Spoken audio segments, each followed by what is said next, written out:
strongly support the intent of this bill.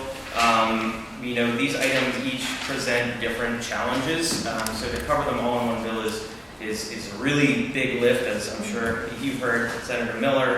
The bottles in itself is a huge bear, and so we think that each of these things contribute different problems, and thus the policy solution for tackling these problems should be different and tailored to each of the different items. But all three, do contribute to the problems we see in our statewide recycling and solid waste management systems. All three contribute to the litter problems we see in our communities and waterways. All three contribute to the rise in marine debris pollution we see in Narragansett Bay. I've provided some written comments, which kind of has some more extensive testimony. But again, because they do present different problems, we think they require unique policy prescriptions. And I want to talk briefly about 2 of the 3 items, and they were actually bag and foam, sort of that bottle may be left off. But I first wanted to thank Senator Miller for your dedication to this issue over the years. Clean Water Action has been involved in passing policies to manage waste and increase recycling rates and manage hazardous products and things for years and years and years. So this is right in our wheelhouse. And personally, waste is a passionate issue for me. So plastic bags, the average lifespan is 12 minutes. So single-use plastic bags that are available for free at checkout counters. Some people do reuse them. That is true, but the average is about 12 minutes of useful life once they leave the store. One of our concerns with the straight ban on plastic is that a plastic bag ban incentivizes the wrong consumer behavior. And so it incentivizes the use of a paper bag as opposed to a plastic bag. When we have bag bans in place, what we really want to incentivize is the consumer to change from a disposable bag to a reusable bag. So paper bags present a myriad of different problems. I'm sure some of the industry folks here will expound on that a bit, but they are more expensive. They're 3 times more expensive to purchase. So if you're a retailer and you're buying bags to provide to consumers, you're going to pay 3 times as much for a paper bag as you will for a plastic bag. They also take up more room in your stock room. They have a bigger carbon footprint. We think of paper bags as being good, because they're biodegradable, we can recycle them, but they're heavier to transport. You got to cut down a tree, you got to lumber that tree, you got to turn it into a bag, and so they have a much bigger carbon footprint. One of the big bag industry talking points is that plastic bags are actually better for the environment. That's because they have a smaller carbon footprint. They're not actually better for the environment.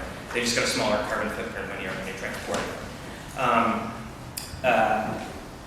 So it's burdensome for small businesses to just ban plastic without having some sort of remediation for other containers like a paper bag. So we like one of the best policies that exist is to put a ban on plastic and a fee on paper that the retailer can keep. So it incentivizes consumers to bring their own bags, but still makes available them at checkout. With the retailer keeping most of the cost of that bag, and the rest, if any revenue is raised, going to purchase bags for low-income residents and seniors and things like that. So, but we can talk about that. I'm happy to be part of that conversation. Some of the problems that bags do present in our waste system is that they're technically recyclable, but they're pretty worthless as far as recycled material. The only ones that are actually worth anything are the white ones that you buy. Anything that's clear or green or brown or orange or whatever, it's made with post-consumer material, practically worthless as a resale material. They also confuse consumers, right? You see a bag and it says, recycle this bag, be kind of the environment. So people think they can throw them in their recycling bins, and they cannot do that. They are not recyclable by the Rhode Island Resource Recovery Corporation. They do one of 2 things. They contaminate loads, and so when loads get contaminated, if enough plastic bags are in a recycling truck, and that truck goes to the landfill and goes to recycle them at the MRF, they get turned away. The municipality has to pay for that stuff to go in the landfill. That whole load is landfill. If there aren't enough plastic bags to make a load contaminated, they go to the MRF, and then when they go through the gears of the machines, they clog them up, and then stop the machine, jam it up, and things like that. So they're bad for our waste management at the end of life. Talking about foam, strict foam bans have been proven to be pretty successful where they're in place across the country. Foam is really lightweight and cheap, but it's ubiquitous as litter. And so it's all over the place, it breaks apart easily, it quickly becomes microplastic pollution in marine environments. It's bad. Washington, D.C., Montgomery County, and Prince George's County in Maryland have recently passed phone bans, so they all border each other, so there's a big region that has a ban on the phone since January 1, 2016, so that's been in place for over a year. We've seen about an 80% compliance rate through businesses, and that was really a result of outreach by the DC Department of Environment and other government entities, nonprofits, et cetera, to go out to businesses and say, hey, look, this is coming. Here's what this means for you. Here are some alternative, product and packaging materials that you can buy. When surveyed, the majority of business owners are either supportive or ambivalent. If they are given the option to buy containers that cost about the same, they have to live in their communities that have litter and use the waterways that are littered and all of that stuff too. And so most business owners are actually pretty supportive of the phone ban. It's important to note that the phone bans in all 3 jurisdictions include hardship exemptions. And since the ban has been in place in all 3 jurisdictions, there have been 0 application for a hardship exemption for a small business looking to continue to use phone. Alternative packaging is available. Foam is cheaper right now, and foam is cheaper when there is a ban, when there is no ban. Sorry. So if you want to buy a foam clamshell or a compostable one, the foam one's cheaper. But when a ban on foam is put into place, that playing field normalizes the price of compostable. And in some parts of California, we have seen that compostable products now can cost less than a foam product would pre-ban. So there are ways to make it work, and there are options for small businesses. And then we've already talked about bottle. Again, it's a whole another complex thing. Again, we're happy to engage on that and provide stakeholder input as well. I'll just finish up by saying that Rhode Island is obsessed with recycling and education. Our recycling rate needs to go up. Our recycling rate needs to go up. That is true. We don't recycle as much as we possibly can. It could be consumers on one end. It could be a lack of education. It's contamination of recycling rates. It's a lack of enforcement by DEM and others on commercial recycling. But that is not the panacea. Recycling is not the panacea. What's going to really solve our problem with these types of things is source reduction policies that tackle the root, incentivize the correct consumer behavior changes, and keep this stuff out of our waste stream.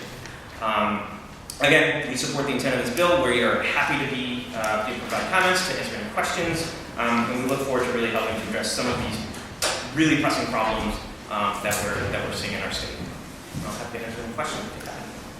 Thank you very, very much for your testimony, your written testimony as well. I just have another question. Sure. You were the sponsor. It says in here, the bill that we have before us, and it's up for amendments. Yes. Plastic barrier bag? What is a plastic barrier bag? Plastic barrier bag is something like, it's different in different, maybe Senator Miller knows.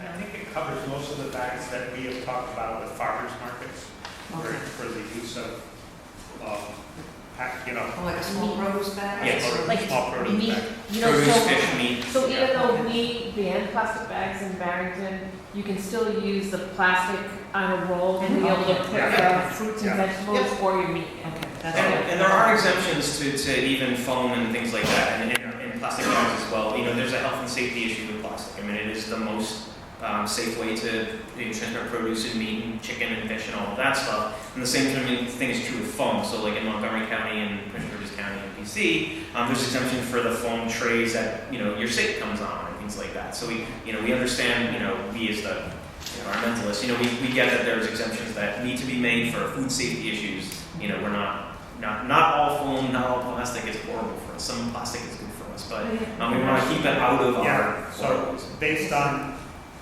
allowing that bag and that it's the ban is for large, over $5 million premises, farmers markets don't really need an exemption because of both of those. right, because and we buy maybe a case of T-shirt bags maybe one every 6 months because most people come to the I'm at a farmer's market event. Right.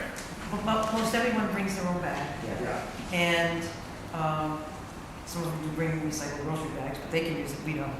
But the usage of t-shirt bags, farmer's market, it's a different clientele. And It is, people are yes. coming there really trying Yes. to do the right thing. It's a much different But when you see those t-shirt bags up in the trees and you're going down the road, it really is Knowing a this big problem.